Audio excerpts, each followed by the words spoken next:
এই গরমে আমাদের ত্বককে শীতল রাখা কিন্তু খুবই জরুরি। তাই আজকে একটা মোস্ট পাওয়ারফুল একটা সামার প্যাক তোমাদের সঙ্গে শেয়ার করতে চলে এলাম। কি করতে হবে, প্যাকটাতে ১ টেবিল চামচ কোরানো শসার সঙ্গে ১ টেবিল চামচ টক দই খুব ভালো করে ফেটিয়ে নিতে হবে। তারপর সেটাকে মুখের মধ্যে, মুখে কিংবা তোমাদের কনুইতে বা গলায়তে যে জায়গাতে তোমাদের মনে হচ্ছে খুব ইরিটেশন ভাব আছে অথবা ট্যান পড়েছে, যেখানে মনে হচ্ছে যে এইগুলোতে অ্যাপ্লাই করলে আমার স্কিনটা আরেকটু গ্লো করবে, আরেকটু সতেজ লাগবে, সেই জায়গাগুলোতে কিন্তু অ্যাপ্লাই করে নেবে। তারপর সেটাকে 15 to 20 মিনিটস রাখার পরে এটা ধুয়ে ফেলতে হবে।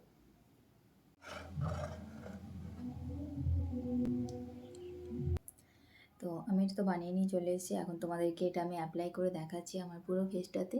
আমি এখানে ফেসিয়াল ব্রাশ ইউজ করছি। তোমরা চাইলে এটা হাতের সাহায্যে ইউজ করে নিতে পারো।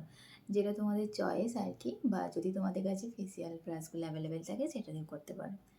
কোনটা কিন্তু কোনো অসুবিধে হয় না।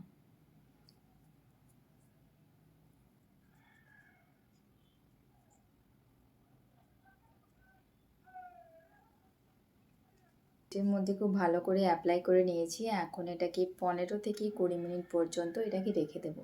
তারপর এটা যখন শুকিয়ে যাবে তারপর এটাকে নর্মাল ঠান্ডা জল দিয়ে কিন্তু এটাকে ধুয়ে নেব।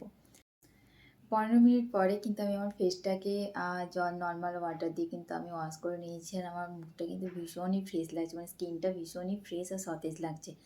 এছাড়াও কিন্তু আমাদের পর্যাপ্ত পরিমাণে জল এবং আমাদের পর্যাপ্ত পরিমাণে কিন্তু আমাদের ঘুমের প্রয়োজন, তবেই কিন্তু আমরা ভেতর থেকে এবং আমাদের স্কিনটাও কিন্তু বাইরের থেকে সতেজ থাকবে। এই গরমে সকলেই ভালো থেকো, সুস্থ থেকো।